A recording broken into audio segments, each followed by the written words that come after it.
Okay, we're here with Ekolu Kalama. Right in the back, got the 9.0 Starboard. Check it out.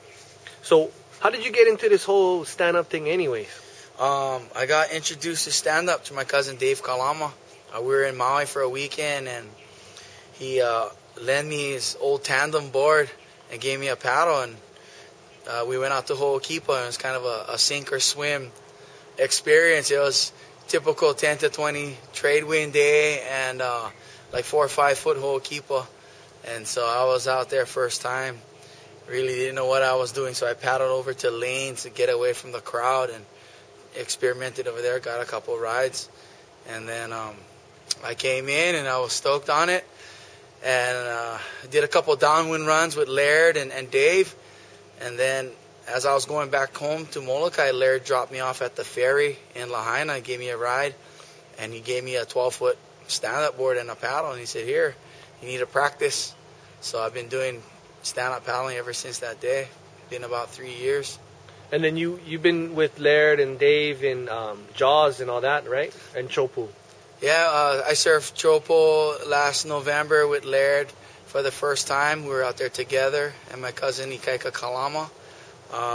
And then I surfed Jaws in March with Laird last year. So what was that like? What's that like paddling out there first time? It was the most difficult wave out of. I mean, I've surfed Puerto Escondido, Chopo, Pipeline, but Jaws for me is the most difficult. So much water moving at a high speed that you got to paddle very hard and fast to match the speed of the wave just to get on it. Did you have any of those where you paddled for it and missed it and then got pounded by the next one? No, I played real cautious. I missed a couple, but luckily I chose the last wave of the set. So as like advice to anybody out there, beginners too, like if you're going to go out and big surf, try and catch the last wave of the set. That way if you miss it and then you get caught in the inside, there's not cleanup sets behind you taking you out.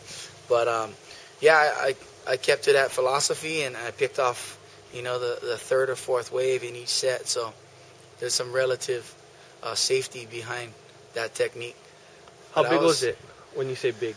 30-foot faces easily, up to some 40-foot faces that day. And did you got on some? I got 2 waves that day. And funny story, Laird was telling me, day one, you jump off the rocks, because we went out unassisted with no skis. We just by ourselves. We climbed down the cliffs off the rocks and paddled out, and then paddled back in and had to climb back up these rocks. It was a pretty heavy experience.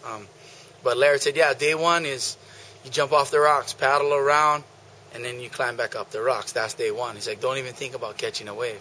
If you catch 1 wave, he said, you're lucky. If you catch 2 waves, then you're greedy.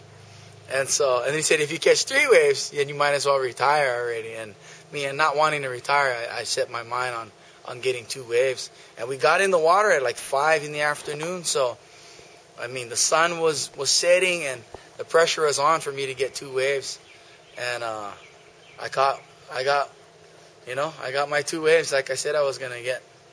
But Laird saw me struggling initially trying to get into the waves, and he kept on taunting me. He's like, I told you day one, don't even think about getting a wave.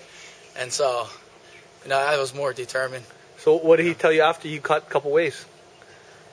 I don't know if he was surprised or if he expected it. I mean, he knows what a phenomenal athlete my cousin Dave Kalama is, and he speaks very highly of Dave, and he understands. He runs in the Kalama family, so I don't think he was surprised that I got 2 waves.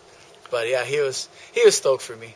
So for you, as one of the guys we all look up to now, as riding big waves and doing all these things, what did you learn from Dave or from Laird that maybe you could share with us, maybe could help us too? Well, like the most important thing I found out is that they take their time, with progressions. They were the first guys out at Jaws, but on their first day, they weren't pulling in on barrels.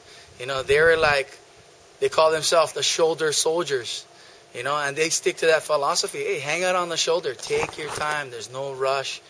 And, that's a good philosophy that I've been trying to incorporate in my surfing. But, yeah, I tend to step up to the learning curve pretty quick. But for most beginners and novices, I highly advise, being a shoulder soldier, and take your time. There's no rush. Waves will always be there. If you don't conquer Jaws this year, hey, you know what? Next year there's going to be more waves, or the following year. Just take your time. It'll come. But train hard. Preparation is key. You got to prepare before you go into any of these heavy situations, potentially life-threatening situations. Not only your life, but the lives of people around you, because the equipment's big and dangerous, and there's a stigma out there that, oh, there's big boards, I'm going to get hit, and people don't want you in the lineup because the boards are so big. But it's not that the boards are big, it's just people are careless and they're not in control of the equipment, because this board's 9 feet. I ride longboards. My longboard's 10 foot. It's bigger than this board. So that argument goes out the window. But it's the idea of people stand-up paddling and being a danger to themselves and those around them. So most importantly, just stay away from the crowds. If you're going to be doing it in waves for the first time, your first day, you definitely don't want to go to the most popular spot on the island or in your town. You want to go to some remote place and experiment on your own. That way you fall and you can laugh at yourself and no one's criticizing you. So